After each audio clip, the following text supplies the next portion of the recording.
Hidden Figures, Chapter 6. The Colored Computers. On her first day of work at Langley, Dorothy Vaughn spent the morning in the personnel department filling out paperwork. As part of her orientation, she held up her right hand and swore the United States Civil Service Oath of Office. I, Dorothy Vaughn, do solemnly swear that I will support and defend the Constitution of the United States against all enemies, foreign and domestic. She took the pledge seriously, but it was her identification badge that made her feel like an official employee. The badge, a blue metal circle featuring an image of her face with the winged NACA logo on either side, granted her access to the various facilities at the Langley Laboratory. Since its establishment in 1917, the Langley Memorial Aeronautical Laboratory's operations had been concentrated on the campus of Langley Field, an Army Air Corps base located on the eastern bank of Hampton's Back River. The service building where Dorothy went through orientation was one of the oldest buildings on the field. Year after year, the number of buildings had grown until the laboratory decided to expand to the area on the western side of the river. That land was still a forest when the construction began, and employees joked about having to work in such a remote place. The weekly Langley employee newsletter, Air Scoop, described it as a land of desolation, a land of marshes and mosquitoes. After Dorothy finished the morning's paperwork, she boarded a campus shuttle bus that drove her to the end of a forested back road connecting the east side of the Langley campus with the west side. She looked around at the strange landscape of two-story brick offices and construction sites with half-finished buildings. Towering behind one of the buildings was a gigantic 3-story high ribbed metal pipe. It was part of a wind tunnel called the 16-foot high speed tunnel, which was used for experiments on airplanes. To make the scene even more unusual, all of the buildings had been painted dark green to camouflage them against possible attacks from America's wartime enemies. The shuttle bus stopped to let Dorothy off at the front door of an office building called the Warehouse Building. She went inside and found rooms filled with desks arranged classroom style. There were office bright ceiling lights and narrow windows that looked out over the construction going on outside. From inside the rooms, Dorothy heard a new, unfamiliar sound, the steady beat of mechanical calculating machines, so big they each took up an entire desktop. It was like listening to a parade of drums. Each time a click when a number was entered, a drum beat when the operations key was hit, and a full drum roll when the machine ran through a complex calculation. The same scene and the same sounds played in all the rooms where the women were working. Women were performing the same work at a similar place on the east side. The only difference between the east computers and the west computers was obvious. All of the women sitting at the desks in Dorothy's workspace were black. Take a seat. The room for the west area computing pool was set up for about 20 workers. As members of a pool, each woman had to be ready to work on any mathematical assignment that came through the door. Because the engineering problems that the Langley Laboratory worked on were so complex, the problems had to be broken down into smaller parts with each part assigned to a different woman. Dorothy Vaughn took a seat, and the women welcomed her. Most had graduated from black colleges like Hampton Institute, the Virginia State College for Negroes, or Arkansas Agricultural, Mechanical, and Normal College. Many of the women had years of teaching experience. Others were starting their first jobs just out of college. Quite a few of the women belonged to the same civic organizations, churches, and Greek letter organizations, such as Alpha Kappa Alpha or Delta Sigma Theta. Dorothy realized that by working in Langley's West Computing section, she was in one of the world's most exclusive groups. In 1940, just 2% of all black women earned college degrees, and 60% of those women became teachers, most in public elementary and high schools. At a time when just 10% of white women and not even a third of white men had earned college degrees, the West Computers had found jobs at the single best and biggest aeronautical research complex in the world.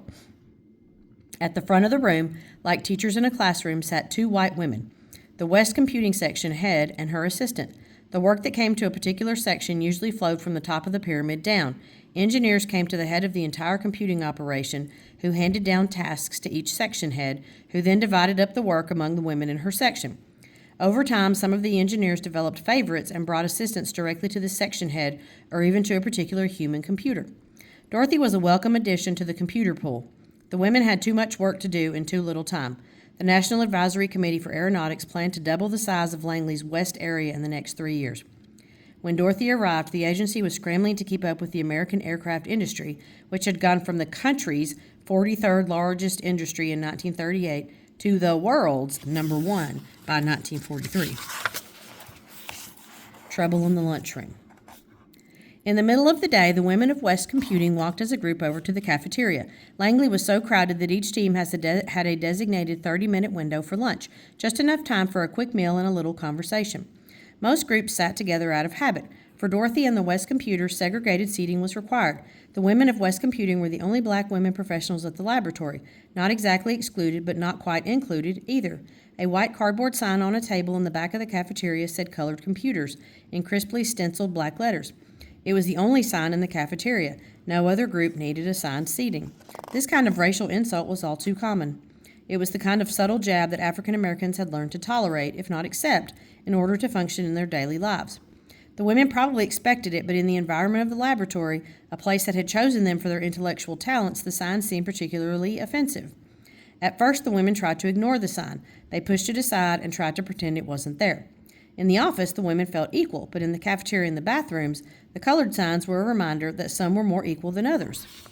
A mathematician named Miriam Mann finally decided she didn't want to look at the cafeteria sign anymore. Not even 5 feet tall, her feet just grazing the floor when she sat down. Miriam had a huge personality. Dorothy and the other West Computers watched as Miriam slipped the sign into her purse. Her small act of defiance made them all feel a bit anxious but also empowered. But the next day, the sign reappeared. Miriam removed it again. This happened again and again for weeks. Sometimes the sign disappeared for a few days or a week, sometimes longer, but each time it was eventually replaced with an identical twin. As the sign drama played itself out in the Langley cafeteria, an important civil rights case was playing out in the courts. Irene Morgan, an employee at the Baltimore-based aircraft manufacturer Glenn L. Martin Company, worked on an airplane production line. In the summer of 1944, Morgan traveled on the Greyhound bus to her hometown in Gloucester County, Virginia, next door to Hampton. On the return trip, she was arrested because she refused to move to the back of the bus. The NAACP Legal Defense Fund defended Morgan, and in 1946, the U.S. Supreme Court ruled in Morgan v. Virginia that segregation on interstate buses was illegal. What were the women at West Computing doing, making such a fuss about a sign in the cafeteria? Outside Langley, serious civil rights battles were being fought on the streets and in the courts. "They are going to fire you over that sign, Miriam," her husband said. But being black in America was a never-ending series of decisions about when to fight and when to let things go. "Then they're just going to have to do it," Miriam said. Numbers are colorblind. Miriam and her husband lived near the Hampton Institute campus, not far from where Dorothy lived. Although the students were predominantly black, the school's president and many professors were white. Malcolm McLean, the head of the school, was determined that the school be committed to participation in the war effort. Under McLean's direction, the college established a U.S. Naval Training School, effectively turning the campus into an active military base. Military police manned the campus entrances and patrolled the grounds. More than 1,000 black naval recruits from around the county were sent to the school to learn how to repair airplane and boat engines. The school was also dedicated to providing engineering, science, and war management training programs for people who wanted to work for the government and help America fight the war. As part of the program, men and women, including many of the women now working in the West Area Computing Office, crowded into Hampton Institute classrooms to learn everything from radio science to chemistry to engineering. At a war labor conference that Hampton Institute hosted in 1942, the college president told attendees that the war could be, quote, "the greatest break in history for minority groups," end quote. Many local whites didn't approve of McLean's progressive ideas. They were particularly upset about how comfortable he was with socializing with black people as well as white people. In speeches, McLean urged administrators at white colleges to hire black professors. He entertained blacks and whites together in the president's residence. He even danced with a Hampton student at a school dance, causing a scandal. He believed in the double V, victory in the war effort and victory on the home front, and wanted to help African Americans advance in American society. On the Langley campus, most of the engineers were conflicted on the issue of race mixing. They may not have thought about inviting their black colleagues home to their homes for dinner, but at the office they were friendly. The same attitude applied to women in the workforce. When there was so much work to be done, the engineers were open to giving a smart person, black or white, male or female, the chance to work hard and get the numbers right. The sisterhood. As far as the West Computers were concerned, they assumed that they would have to prove themselves equal to or better than the white mathematicians. Because of the discrimination, they believed that African Americans needed to be twice as good to get half as far as their white counterparts. The West Computers rejected all notions of being inferior because they were black or female, and they banded together like sisters to help each other at work. They double-checked one another's work and policed each other to prevent tardiness, sloppy appearance, or the perception of bad behavior. They fought against negative stereotypes. They knew they stood for something bigger than themselves as individuals. Miriam Mann and the other women were no doubt delighted that at some point during the war, the colored computer sign disappeared from the cafeteria.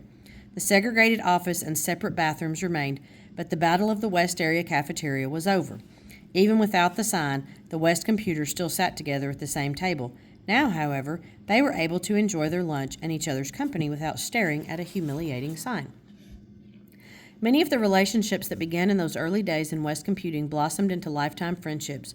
Dorothy Vaughn, Miriam Mann, and the other women of West computing became a sisterhood inside and outside of work. For ambitious young women with mathematical minds, there wasn't a better job in the world.